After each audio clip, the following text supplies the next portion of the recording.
Hello, hello, friends. Thank you for tuning into the Odd Thoughts Podcast. At the Odd Thoughts Podcast, we like to talk about the everyday odd thoughts, have conversations on relatable topics, and discuss whatever comes to mind. My name is Gunther, and I am your host. Welcome to episode 34. Sorry. For episode 34, we started off by talking about some wintertime activities. I phrased it as wintertime shenanigans. It feels like when the winter time comes around that people's vibes kind of shift, and there's a certain set of things that people kind of do during the winter that they may not do the rest of the time of the year. Then I transitioned into talking about some of my favorite Christmas presents, or some of maybe the more memorable ones, some of the ones that I kind of always appreciate. I'm always very thankful to get any sort of gift ever, so there's a few Christmas presents that I appreciate over the years, have truly remembered. Next, I wanted to talk a little bit about co-parenting. It's a big responsibility to have a kid, and parents aren't always going to have the same ideas, and sometimes they're not going to also stay together. And when you have to have that kind of 50-50 pull when it comes to parenting, there could be some difficulties into that. Just know that the kid comes first. Lastly, I wanted to talk a bit about long-term friendships. I think making any friends is an unbelievably amazing thing. And if you can span it over a long period of time and create all these unbelievable memories and just have a lot of unbelievable experiences together, I think that's a beautiful thing in life. So, if you want to listen to any of that, I appreciate you tuning in. Thank you for stopping by. Please enjoy. But how's everybody doing? I hope everybody's doing okay. I love y'all very much, and I appreciate the chance to get to talk on the microphone. I say it all the time. I say it in the intro, I say it in the outro. You know, one of the things we can hope for in life is to meet a few honest people that we can hopefully spend life with, whether it's, friendships, more intimate relationships, we can hopefully come across some people who we want to keep around forever. Inevitably, some will go and some will come, Not all connections are pleasant or long lasting. We should try to do our best to connect when we meet people, to show them that we understand them. Maybe maybe to make sure that we choose people in our life that we want to extend those similar courtesies with. Not everybody's going to be susceptible, and you might be not be susceptible to sharing your life with everybody. Don't choose people though based on what they can do for you necessarily, without having to give up anything for yourself, right? Don't ever see his friendships as one-sided. Don't take advantage of people who want to be around you. And don't let yourself be disregarded and be taken advantage of in your own way. It's hard to find the few good people for us, so when they come around, make an effort to keep them around. Make sure you let people know that they are important as well as they come along. And like I said, don't ever hold it one sided and think that you're only going to be friends with someone or make a connection because they offer this to you. Just always be genuine. Always try your best to have a pleasant conversation with someone and have a pleasant connection. It's hard for some people. It's hard for me. I know that for a fact. I'm not always making friends, but that's something I try to remember a lot. But nonetheless, I hope y'all are doing okay. I'm doing okay. I have started to kind of officially set my mind into the winter mode a little bit. Around the winter time, it's kind of one of my favorite seasons, I say, around fall, winter. And just that cold weather brings out a totally different vibe for me. So I've been trying to get myself into the winter mode. I've been watching a lot more Christmas movies. I think that's the main thing, the easiest thing to do.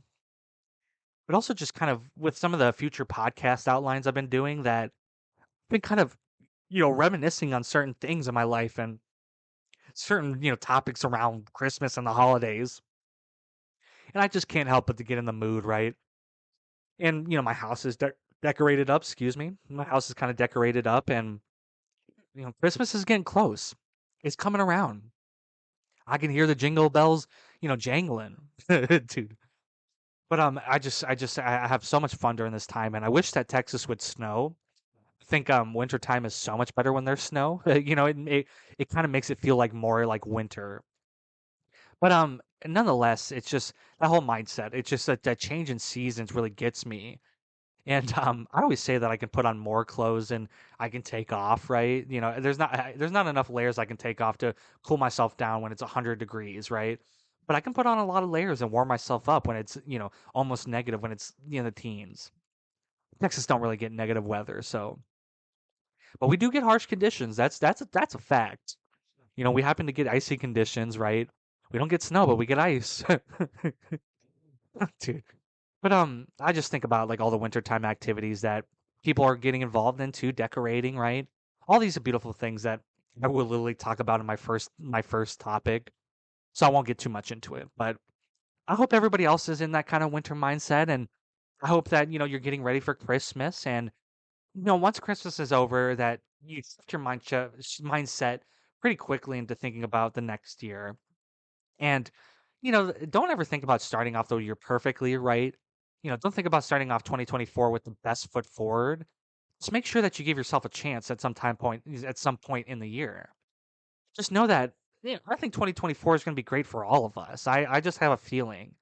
And I know for myself, I'm hopefully kind of, yeah, I'm going to figure stuff out in my own life a little bit better, and not like I haven't been trying, but I've kind of come to this point where I feel like there's this meeting point that's coming, and I've kind of pushed myself into not a corner. It's like out of a corner. If anything, I've kind of opened up the windows of opportunity, and all the doors are wide open for me now. And I'm just figuring this is something I've just never done with podcasting and being a creative person. This is something I've never done. So, and this is a new way of thinking in my life, just besides being a creative and that kind of stuff. Is I've never really thought so good about myself before, and I've never thought so highly of myself, and so I've kind of switched. Having a switch in mindset is really done a lot for me and made me appreciate myself a lot more. And so it's kind of all correlating to 2024.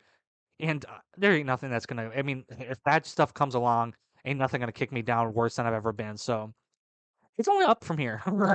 That's how I'm looking at it. It's only up from here. But yeah, thank you for listening to me rambling, guys. Let's hop into episode 34.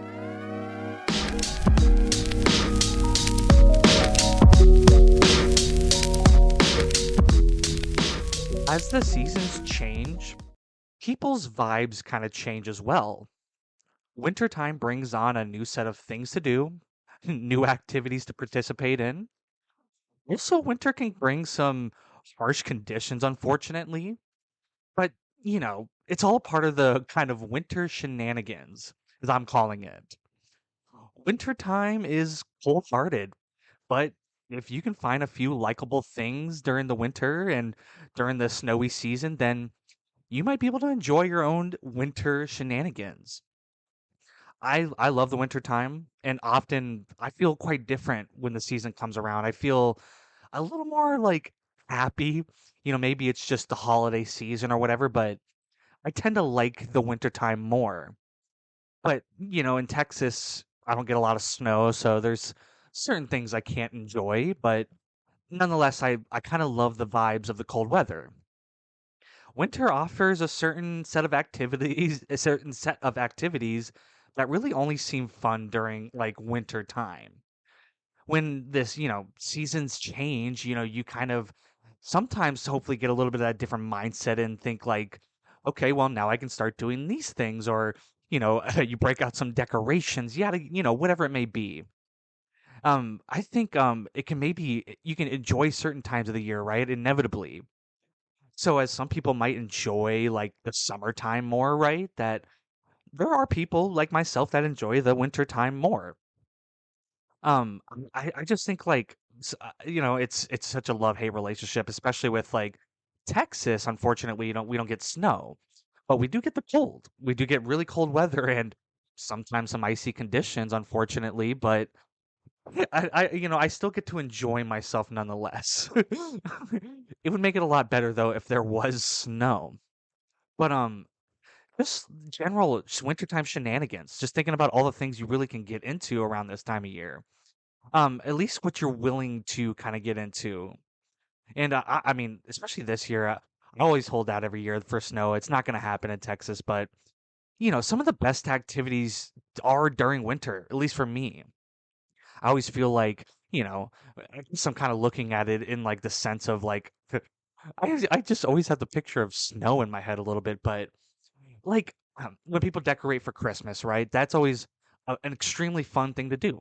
Go look at decorations or you do your decorations or whatever. I think that's kind of fun to do.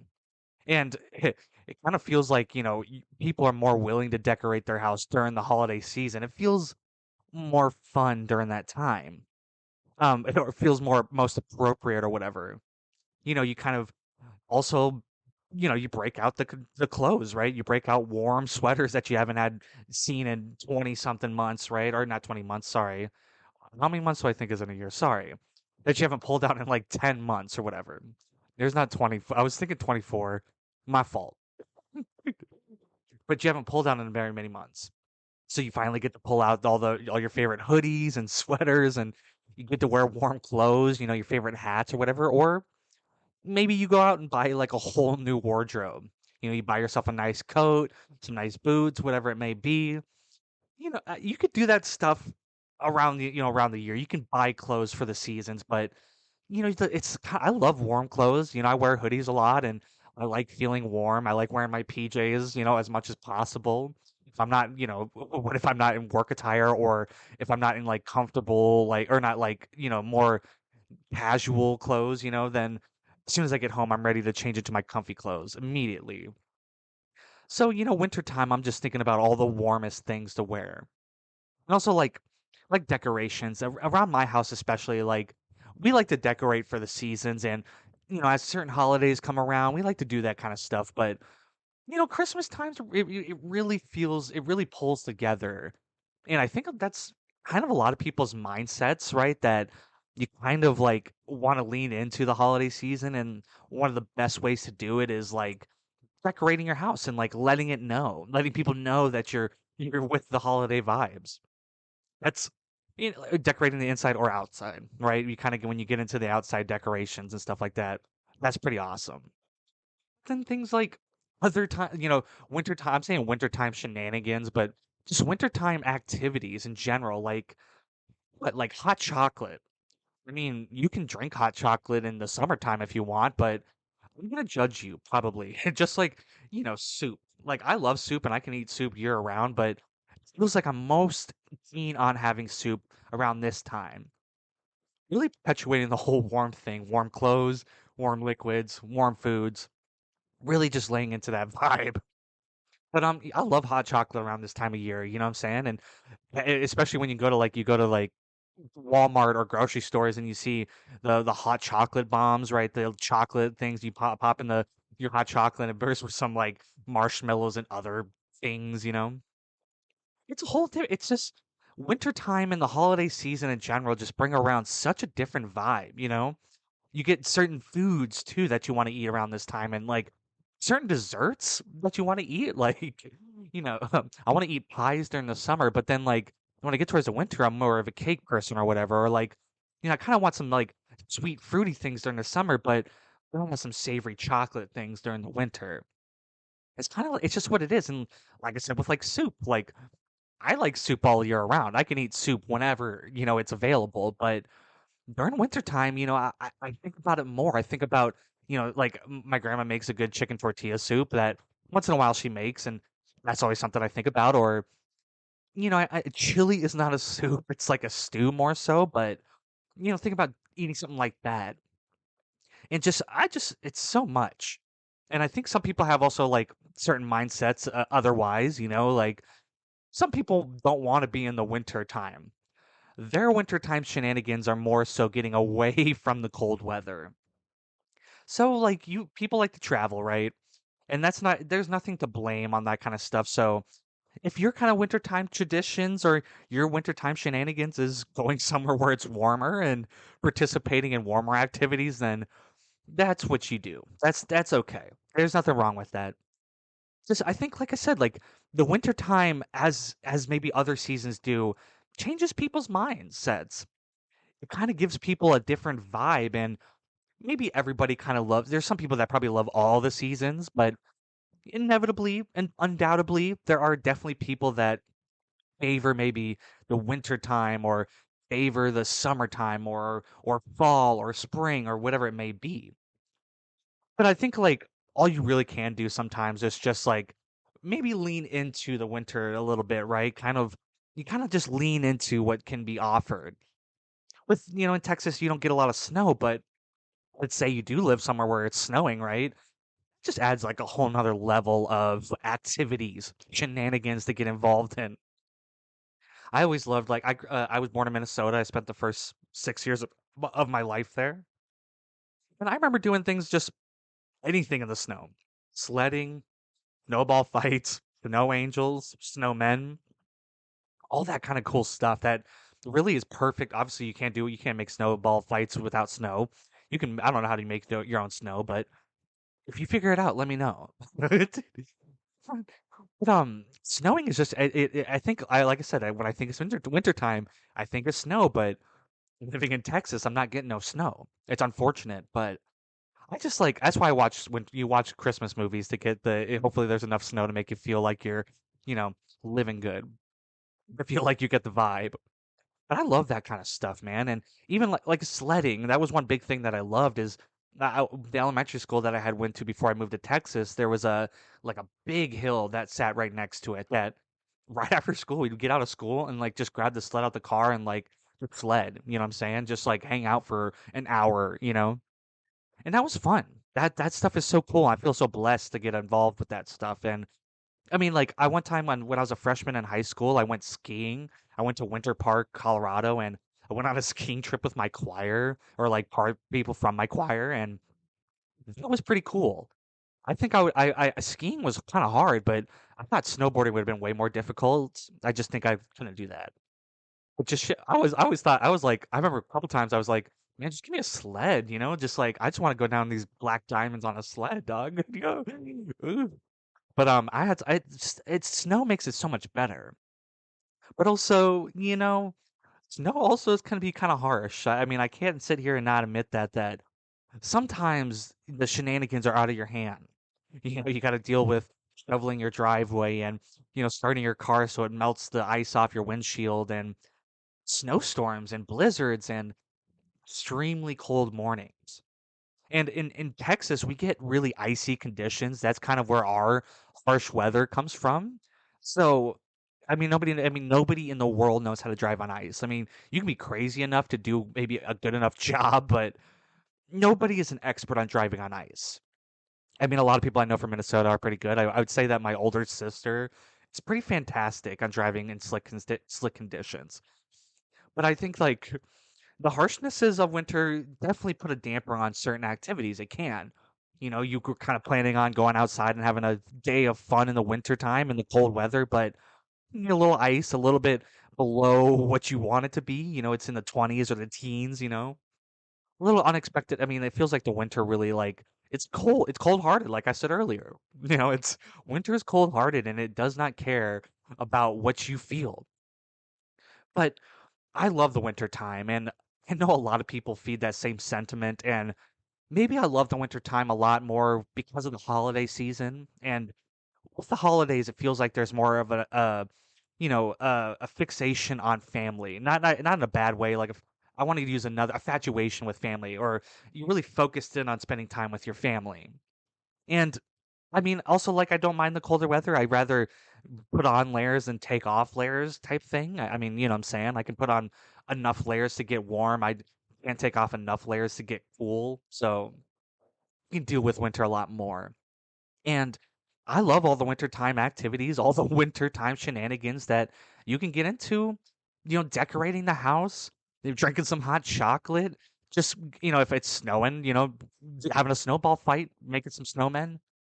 Wherever you live, I hope that wintertime is a pretty fun time of year. And however you want to do, spend your wintertime, whatever shenanigans you get into, I hope it's a good time of year for you guys.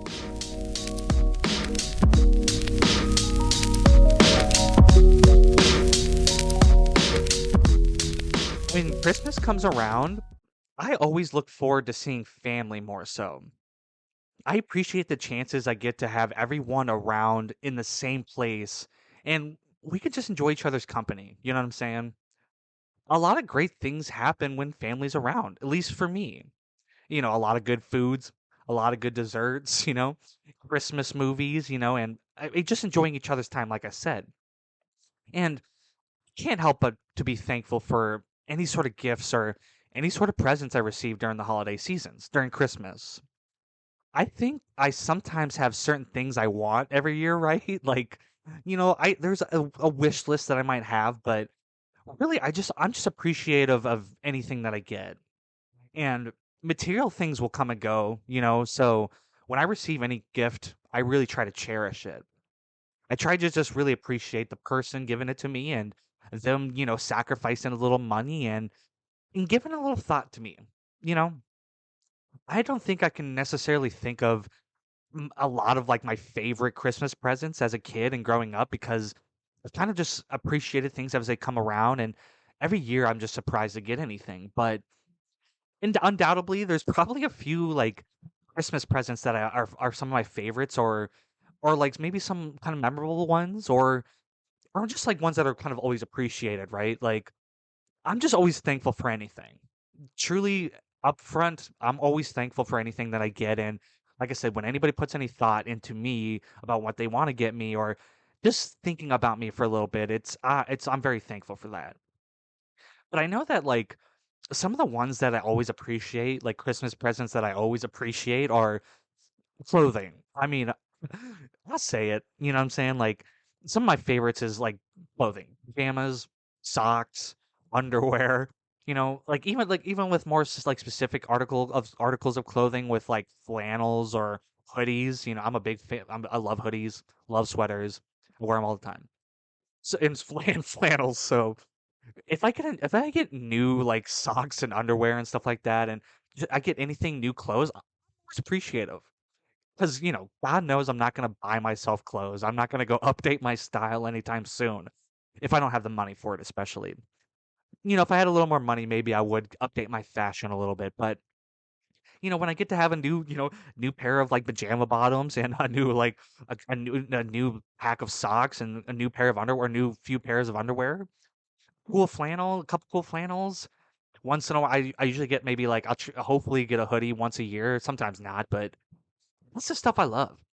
I really appreciate clothing and I just like I like to feel comfortable, right? Especially when I wear clothing, I want to have comfy clothing. So people know that too about me. And so a lot of people are pretty good with getting me clothing. They're really good at picking that stuff out for me. Another thing I always appreciate is I love stocking stuffers. I'm maybe one of the few people that really truly like can admit that or say that, but I love getting the stocking and just like kind of sorting through the randomness a little bit. You might get a couple candies or you get like a new pair of nail clippers or some deodorants, just trying to tell me something. Just like the random things, the little things. I think that's cool. I really appreciate the stockings and it's kind of that good like initiator into, maybe like if you have a bigger, Christmas celebration my family we don't do a lot of presents anymore. We've kind of gone around to the Secret Santa stuff and because it's just like it's always been about family. It's just we're all adults and we're all grown, so we can all kind of buy our own things, right? So it's we don't need that stuff. But when I still get the stocking, I'll appreciate it. I love the stocking stuffers. But I think whenever I get like practical gifts, that's when I think I find a lot of more appreciation, and I maybe think of some of those as like my favorites. I always like things like literally like nail clippers. Like even though that's such a simple thing, it's like I can use those. I can use that. You buy me like dude, buy me shampoo and like conditioner. It's like I know are you guys trying to tell me I'm dirty? Like, but also I appreciate it because I'm probably gonna need it eventually. I just think about how cool, like, I just like, you think about the accessibility or like the use I can get, the practicality that I can get out of that gift in the moment. I buy socks, I know I'm gonna wear them socks. Get underwear, I know I'm gonna wear them underwears, I just love that. And I think that's something I think in my head too a little bit is I think about trying to be a practical gift giver and maybe think about something you use for your kitchen or something for your car or something for the bedroom or something for the bathroom. And that's just like maybe more so when you're an adult too. You kind of just want that kind of stuff. I just wish that like especially one day when I get my own like house and I have like my own space like that. I want people to give me like appliances and like things to fill up that space. That's what I'm gonna look most forward to. But I think those are some of the ones that I always appreciate nonetheless for whatever. Like, I think they're some of my favorites and every time I get these things, I'm always gonna be very thankful for. But I got me kind of thinking also of some like memorable ones, if you will, or some of my best ones, if you will. I'm always, like I said, always thankful nonetheless. So it's hard to kind of. I was struggling a little bit with thinking of specific presents and specific memories because everything is just so, you know, eh, presents. Like I said, presents are the focus. So you get something and it's kind of just like, okay, it's push it to the side. Say thank you to your family member and show them love. Type thing. But there's a few. I remember one of the first Christmases that I had when I first moved to Texas. I had got a bicycle. I think it was like a mongoose, you know what I'm saying? Very popular in the early 2000s, but I got a mongoose bike and I remember I also got a ramp with it and I thought that was the coolest thing. But what made it most memorable is that my father and my uncle Rowdy both decided that they can still ride bikes and they can go off ramps. They're at the time they would have been like, and dad would have been like 40 something, 41, 42 or something like that and my Uncle Rowdy would have been just turning 40 or like a couple years like 38 or whatever. They're grown men who don't ride bicycles and both, a little beat up in their bodies even back then. So watching they both got on the bike and I think my dad was first and he went on the bike and he biffed it right on the ramp and then Rowdy's like no no no no this is how you do it and so then my uncle Rowdy gets on the bike and biffs it on the ramp. Dude, just just the best, literally. You cannot forget that kind of memory and I'll never forget that. And just thinking like how funny that was and as a little kid it's not very motivating to see two grown men biff it on your ramp. I rode that bike for a minute, and I think that bike got stolen. I think, out of our backyard, which things happen out of my grandparents' backyard. I think, or it just like fell apart because I just like left it out in the weather and it rusted and stuff. One of the two. I just kind of remember it going missing eventually. I was young enough to where I just didn't really think too heavily of that, but I will always cherish that memory nonetheless. Um, I think another. I kind of think a couple years after that when it was like 2005-ish, I think. The PlayStation Portable, the PSP had come out. It was yeah, about 2005, I think. And I had wanted it. I remember I had wanted it. I had read about something like in the previous year about it in like Game Informer and for my birthday I had got it that year. And I had gotten a couple games. I don't really remember what games I got, but for that Christmas, my mom and dad both pitched in to get me a couple games, like a few games and like a few movies each. And that was awesome. I thought that was the coolest thing in the world, and I absolutely like cherished my PSP at that time, and so I love the game. I like I said, I forget what games I had initially with it, but then the games that I had like with it in general that I kind of remember through this life of my PSP is I had games like I had Twisted Metal, I had Midnight Club 3, I had The Sims 2, I had MVP Baseball. There was Tiger Woods PGA Tour. I had the Rocky Balboa game or whatever. So I had all these fantastic games, but I just don't remember which ones I got for Christmas that year. But nonetheless, I remember like sitting down and I remember opening up these. I remember seeing like them little wrapped cases because the PSP cases were kind of small, and I remember seeing it wrapped up, and I just remember being like, "Oh, I'm getting new games for my PSP," and I remember being so excited. And my parents were split at the time; they had been split for years already at that point.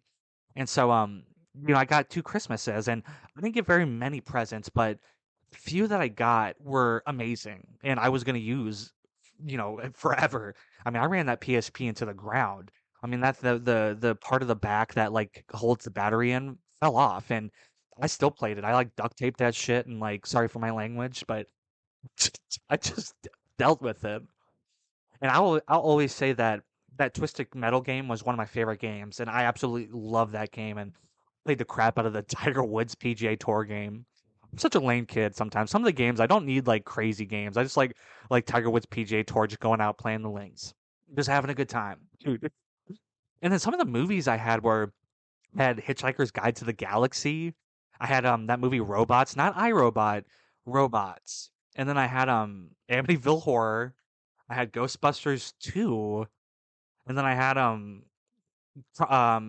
Crouching Tiger, Hidden Dragon, which is one of my favorite movies, and then Pitch Black, which is a Chronicles of Riddick. It's a Riddick movie, and I love those movies. Dude, just thinking about, I love that PSP, man. Just think, I'd play a game, watch a movie, play a game, watch a movie. It was like it was this cycle of things, and I remember those movies very much so. The Amityville Horror became one of my favorite movies, and Hitchhiker's Guide to the Galaxy is one of my favorite movies, and Crouching Tiger, Hidden Dragons, I think, is an absolutely fantastic movie. And I remember being a kid watching that movie and watching these movies, and I thought it was so fun. But that's kind of a particularly memorable one because of like having this PSP was so new, and my parents always just they wanted me to enjoy things, and me and my little sister were pretty simple kids, and my older sister too, but we were relatively simple kids that you can kind of just let us to our own devices, and we're pretty fine. So I played those games. I played the crap out of those games and watched the crap out of those movies. And I think about one day buying a PSP again for sure. But kind of the last thing I had that I want to talk about is one of the last really memorable best gift I ever received. And this one holds a lot to my heart is I forgot what age I was. I think I was about 10, I think. My uncle Rowdy and my cousins Jennifer and Jessica decided they wanted to play a prank on me. So they they got me a t-shirt, like a Hanes t-shirt that they like cut as like a crop top or whatever. And on the front it said, we love Gunther Glicker, my name. And I mean, when I pulled that thing out, I was embarrassed beyond belief pulling that thing out in front of everybody. And then I kind of like laid into it and I like put it on and like laid into it because embarrassment only lasts for so long. But I just was like, it was like okay, this is what you want to do. This is the game you want to play. That's how my relationship with my Uncle Rowdy and my cousins Jess and Jen. I love them to death. They're my favorite people, some of my favorite people in the world. But that's the relationship. They pick on me. I don't pick on them. They pick on me. But when I give it back, then they're like, "Whoa!" And it's like, "Well, you shouldn't have done it." And then I held on to it for a couple years, and I kind of like sat and waited. You know what I'm saying? Just trying to figure out what I wanted to do with the t-shirt, the t-shirt. And so what I did is eventually after a couple years, it was like a couple years, I crossed out my name and I put Rowdy, and I gave it to Rowdy, and it became like a back and forth for a couple years. And I will always remember that one because of just because of that prank and just because of how funny that was. And you don't know where that T-shirt is. I can't remember where it is. I just think it's in a box somewhere. I think I have it. I think they gave it to me last, and I ended the joke. I ended it. Well, Rowdy did that same thing, kind of. I just played a joke on my little sister one time where he bought her like he like she had this huge box one year for Christmas, and she like opens the box and it's another box, and then she like opens another box and opens another box until it was like this tiny. I don't even remember what it was like, but it didn't matter at that point. But it was so funny, and that's part of the holidays that you love. That's what Christmas really is like you could just be around your family. And even though I talked about some like memorable and appreciated gifts, that the one thing I'm truly thankful for every year is family. And I mean, you don't have to wait till the holiday season. I try to say this all the time that you don't have to wait for the holiday season to be appreciative of your family, to love your family. And I know that not everybody has a family that they can love or a family that loves them. And I understand that. So, in that understanding, I very much so hold my family close, and I don't talk to them all the time. It's kind of our family's not, we don't talk to each other all the time, but there's love and care and respect 100%. And when we get together, it's a time, it's a different time. And, no matter if, no matter if it's just a couple, if it's one present I get or however many, I'm always thankful to have anybody think about me, and I'm very thankful to have family around during Christmas time.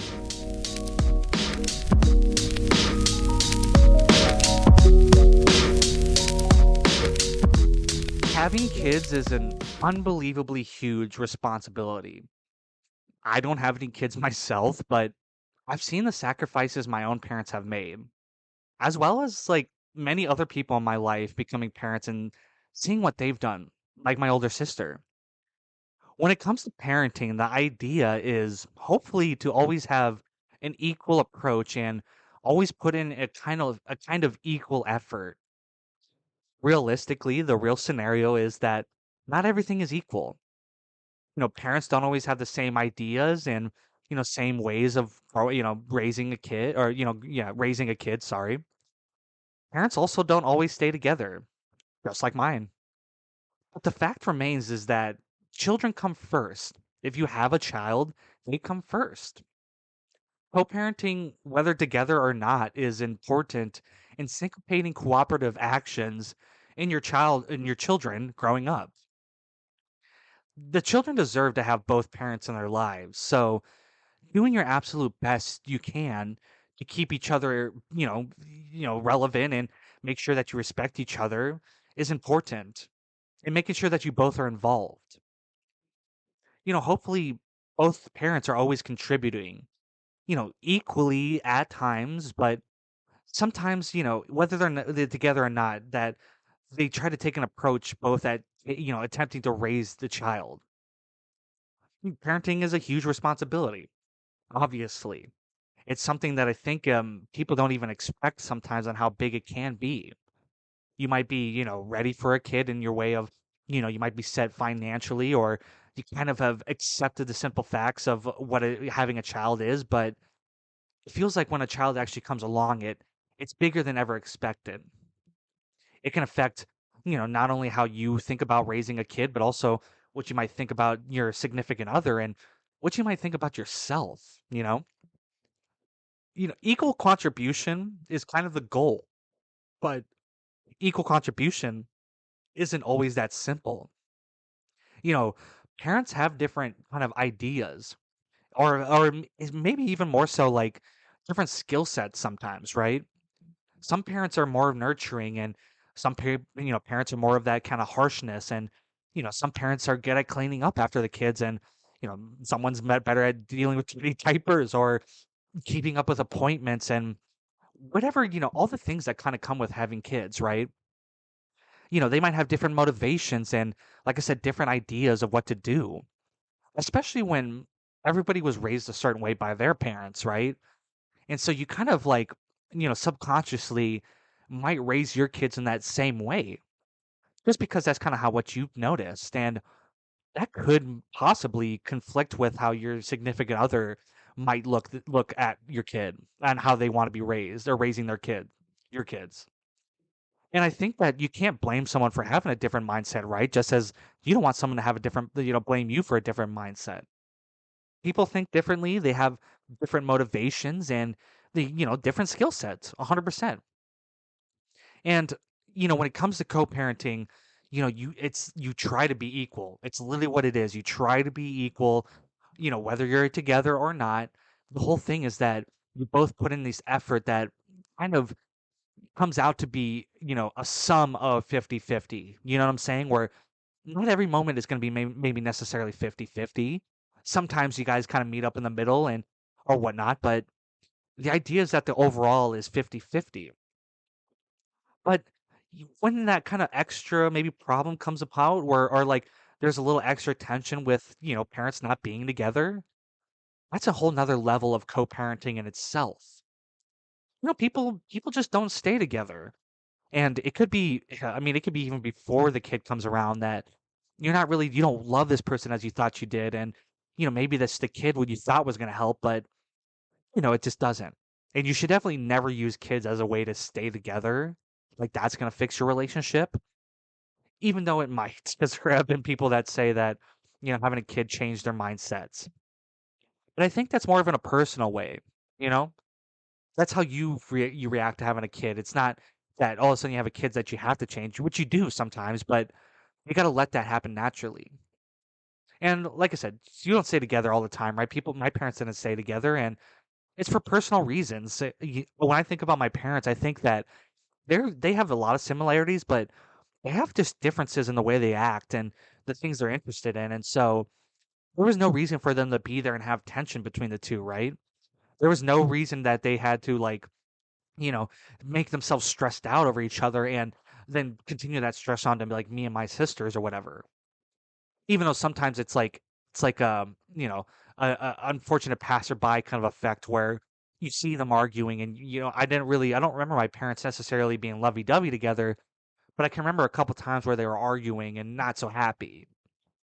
And I mean, it's maybe an unfortunate thing that kids maybe can drive you apart. I don't think that's what my parents' reason was, that having kids is what made it difficult, because when they separated, I mean, my parents did everything for me and my sister and with the very little that we had. So it wasn't necessarily that we ruined it for our parents. They were their own thing. So, but unfortunately, I think sometimes there is this kid factor, that there's a stress that's kind of unseen, and like the conflicting ideologies when there's so much tension between how you think a kid should be and or how you think you should raise a kid, that you just don't even know someone. And there's a lot of things I think you can avoid in relationships. You can avoid telling certain things, but I think a kid can throw in this wrench and have things come to light, and you'll learn a little bit more about each other, and you maybe kind of start acting a certain way towards the kid that signifies a certain deeper thing in your life, and signifies maybe your relationship that you've had with your parents, or maybe a relationship that you've always had with kids, not your own, you know? Even when nothing is okay between the parents, kids come first. That's the whole thing, is, you prioritize the kid. Whether it's, syncopated parenting, co-parenting, together or not, whatever it is, it's the kid's prioritization. You have a responsibility now when that kid comes into the world, that's your number one. That you have to, nurture this person and make them into someone, not necessarily like the person you never were, or, the person that you are necessarily. Like, you give them all the things to let them learn how it is to be a human being. You prioritize what it is to, like, you think about maybe you think about the things you missed out on as a kid, and you think about the way you were treated, and you think about your personal experience, but that then you shouldn't then have to like necessarily equate that into your own kid. You're gonna raise your kid how you're gonna raise your kid, and everything you do is gonna maybe be a little bit of a fuck up, or it's gonna seem to work out really well. It's part of my language, but it ain't gonna be perfect, right? But like I said, number one, kid comes first, always. As long as you're putting them first, and you're always giving them the benefit of the doubt, and you're trying your best to, mold them into being a good kid and being just the best kid as possible, then I think you're doing okay. I think you're kind of achieving what parenting is. Co-parenting is it's tough. It 100% is, and even when you prioritize the kids, there's still that conflict sometimes of decision making, and like, you maybe trust the person even before the kid, but when that little human being is around, you kind of just don't know yet. It's not because necessarily like you don't trust the person, but you don't know how they're going to be with a kid. So I think an important thing with co-parenting is like there are sacrifices you have to kind of make for the other parent's decision, right? Sometimes when you feel most flustered, the other parent may not feel that way. So maybe you have to kind of relinquish that, like, hey, I don't know what to do. I don't know if I can handle this right now. I don't know if I'm doing the right for our child. Excuse me. So then you like say like, hey, can you please take over the situation? Or if one of the parents kind of steps in and immediately kind of does this thing and just takes control in this thing, maybe just say like, hey, they're pretty good at this, and if I can offer help and offer support in that sense, then I'm gonna do that. But just have faith in like the co-parenting process, that you guys are gonna have probably these different ideas, and you're gonna want to make different decisions, and sometimes, with the conflictions, you're gonna have to meet the middle ground, and sometimes you're just gonna have to probably trust the other person. You don't ever want to lead so much into this tension, and you don't ever want to like negate each other's, way of life and how they want to raise a kid, because then that becomes spiteful. Then like let's say you do split and you want to co-parent even though you're not together, maybe that they try to paint you in a bad picture, or you've kind of worked it up in your head and you try to paint them as a bad person. They want to tell you that, oh, I do all this stuff and you don't do anything. And it's like, well, but because you're not around, I'm doing all these things. And I think sometimes when that tension builds, it can maybe build up a lot in your head. And, you think you're kind of smiting, and you think like, oh, they're not doing what I'm doing. They're not parenting how I want to parent. So you inevitably think that your process is 10 times better, and the responsibilities that you have are way better, or like way more significant, and you're doing everything right. And so then you just predispose that other parent in a bad spot. One thing that my parents did amazingly, one thing that my parents were amazing at, sorry, is that they didn't talk shit about each other. Pardon my language. They always had a lot of respect, a lot of care for one another, and they didn't allow that kind of bad mouthing about each other. And sometimes when me and Katie would be a little bit like towards whatever towards one parent or whatever towards another parent, they always reminded us on how hard the other one was working and how many sacrifices they were making, right? And you don't ever want to hold that over your kid's head, obviously. And it was never held over our head, but it was that kind reminder to let us know that both are trying very hard. When co-parenting in itself is hard, but when they're not together, that's just another, like I said, another level. And so, they work so hard, and I literally think about all the people that have kind of given up on parenting and have kind of relinquished parenting to the other person or whatever, or just like in whatever ways, and it's just mind blowing. My parents couldn't do that. Even when they had their own personal problems and they had struggles, and they maybe, like my mother or whatever wasn't always around and stuff like that. It just I never held that against her, because you realize that it's like people go through things, and kids are just an added factor into life. Other things do not stop, even when you try to ignore them, and you still have to handle these other things. And like I said, there's no justification for relinquishing parenting, even though even when you think you can have an out and the other person is taking over and you think you can do whatever, and you're just going to be like a spiteful person. You're just like, okay, well, let them do it. If they're going to do it and not going to listen to me, da da da da. That's not how you do it. It's a big responsibility. You got to be a bigger person. And if someone's taking those responsibilities away from you, then maybe that says something about you. Maybe you're not a bad parent, because a lot of these scenarios, it could be a spiteful thing for sure. But maybe you got to start thinking about, well, if I'm not a bad person, if I'm not a bad parent, then maybe I'm not trying hard enough. And maybe if you feel like you're trying hard enough and you feel like you're a good parent, maybe there is something that you are not doing. Like I said, some people are spiteful, and some parents will just use kids against the other parent for no reason. But you got to be the bigger person. You got to be a bigger parent. And when you have your time with your kid, and whether it's like when you're together and you're just kind of you have to take solo parent duty, or you're not together and you got to take solo parent duty, just remember to try to keep things cordial. Always know that whatever the other parent says, you got to take into consideration. And sometimes if it's for the better, and that's kind of what the kid's used to, then relinquish that to them. Say, okay, we'll make that sacrifice, but also make sure you put your foot down and say that I want this to happen. This is how I want to do things, and maybe this is what I think would be best. And hopefully you have a partner that views the same as you. And even when you're not together, you're working together. The whole thing with co-parenting is that you try to be on the same page for most of the time. You may not always have the same decision making, the same ideas, and you're not always going to have there's going to be some tensions. And kids are, like I said, they're huge responsibilities, so you're not always going to know what to do. But no matter what it is, no matter what the scenario is, co-parenting is important. Putting in equal contributions and trying to do your best as both parents, try to do your best, and realizing the skill sets you have and realizing what you can do is very important in a child's life. Kids need both their parents to be most successful, and kids need both parents to also have that benefit of the doubt, or kind of have that push and pull when it comes to learning. And sometimes two minds are better than one.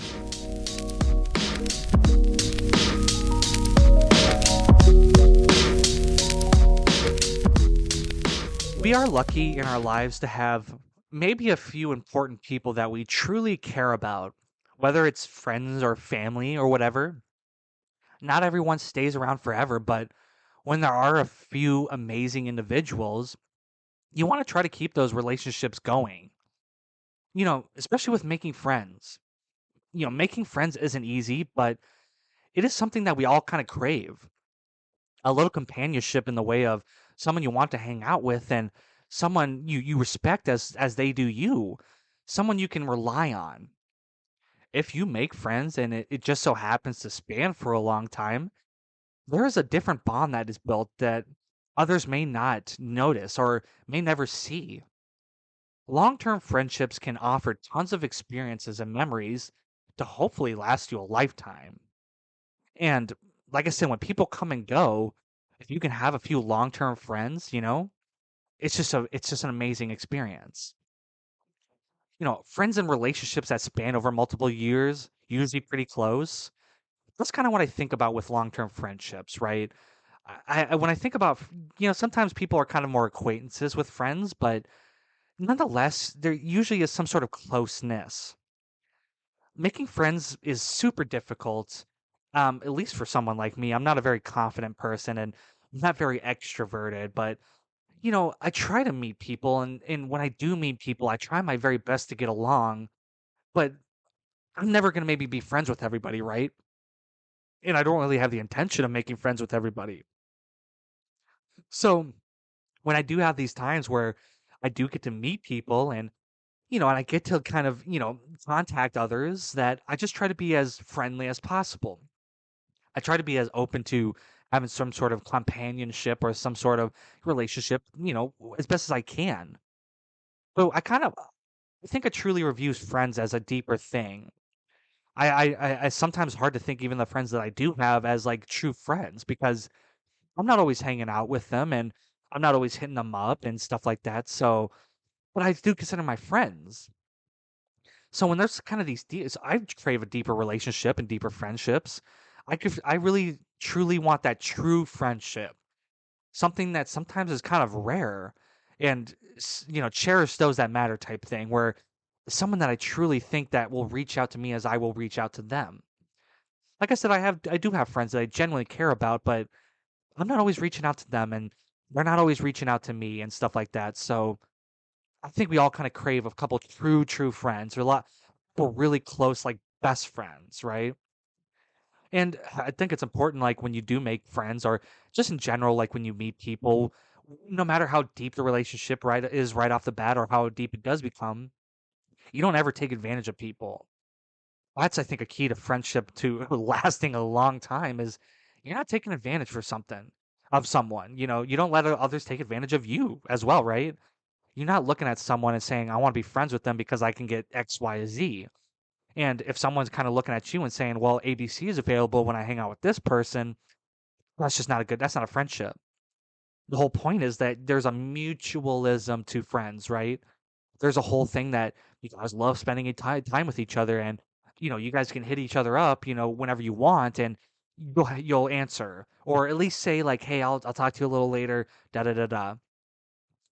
I think a lot of people have gone through these relationships where it's been very advantageous for one side, where you feel like people are kind of using you in a way or using your friendship in a way, and maybe in a way that you have done the same to others. I think I can admit I've been a part of both 100%. But there's so many different types of friendships, and you can be super close to someone, or it can be more of an acquaintanceship, or different interactions with people.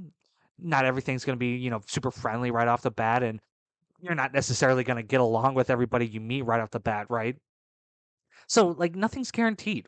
Really, nothing's perfect when it comes to meeting people and putting yourself out there. So, you just try your best.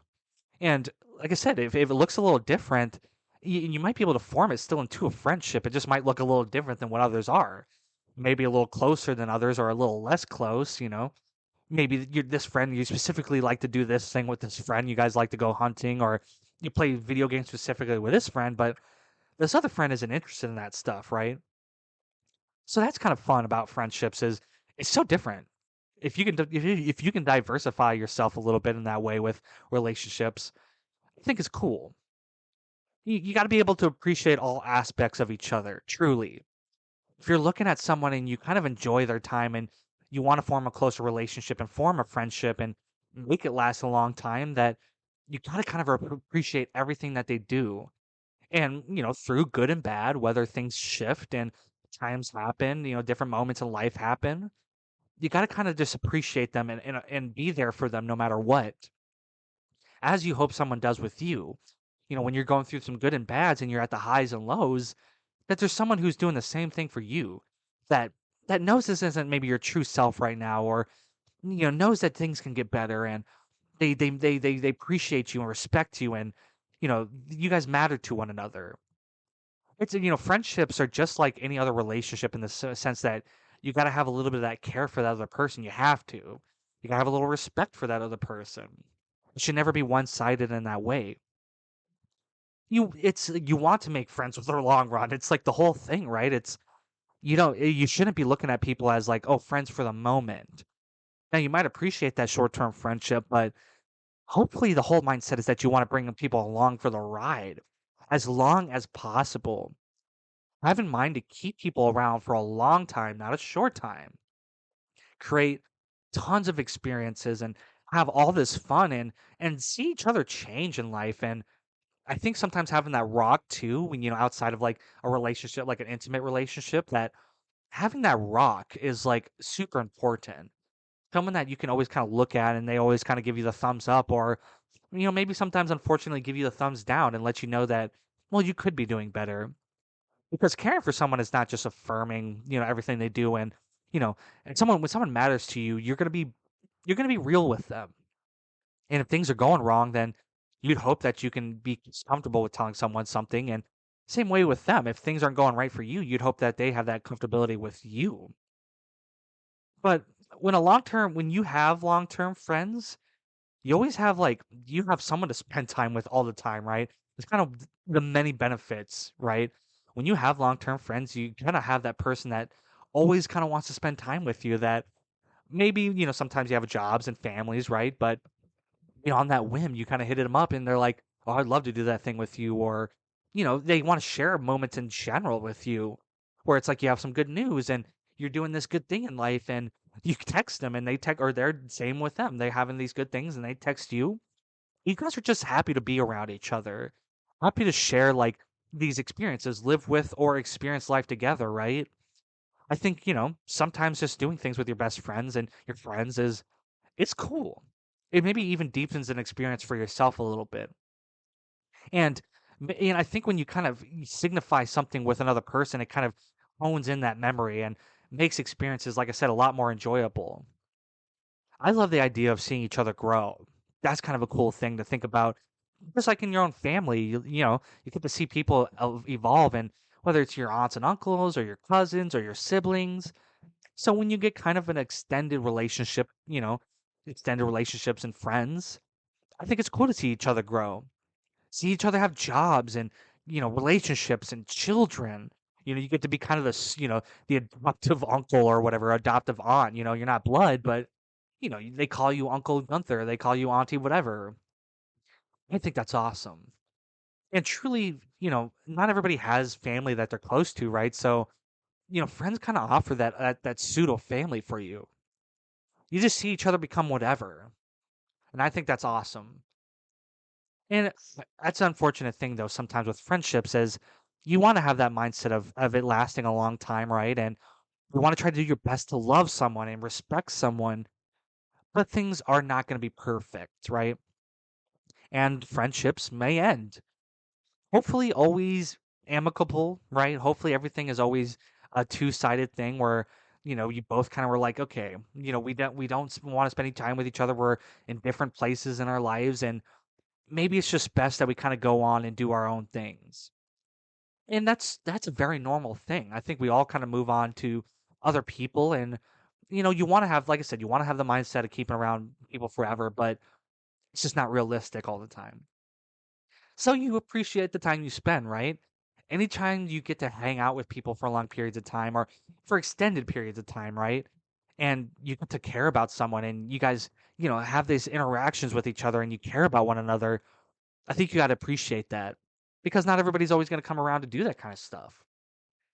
It's hard to end friendships and relationships in general. And when we think about long-term friendships that, it's hard to think about those ending, but those as well come to an end.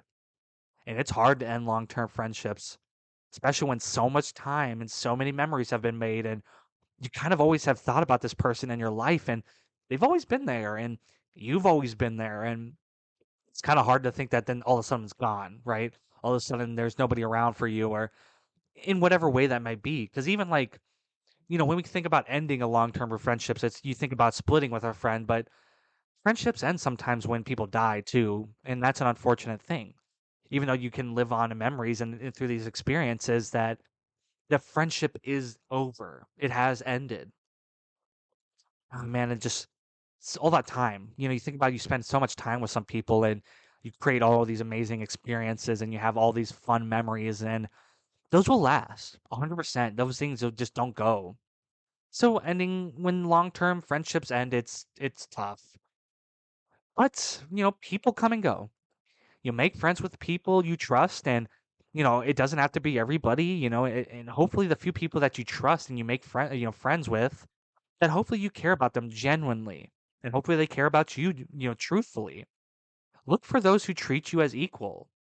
Share respect with you and always make sure you look at people as equal. Don't make friends with people because you just want to use them. Especially don't hold them around for a long time because you can consistently get something out of them. But if you get to meet a couple people and someone becomes your friend, right? And you happen to just love each other and care about each other, right? And you live life and time goes on and you have all these great experiences and you get to do all these great things. And next thing you know, you've been friends for all these years. I think that's an amazing thing. And I think we all should have a cherishedness in trying to have long-term friendships.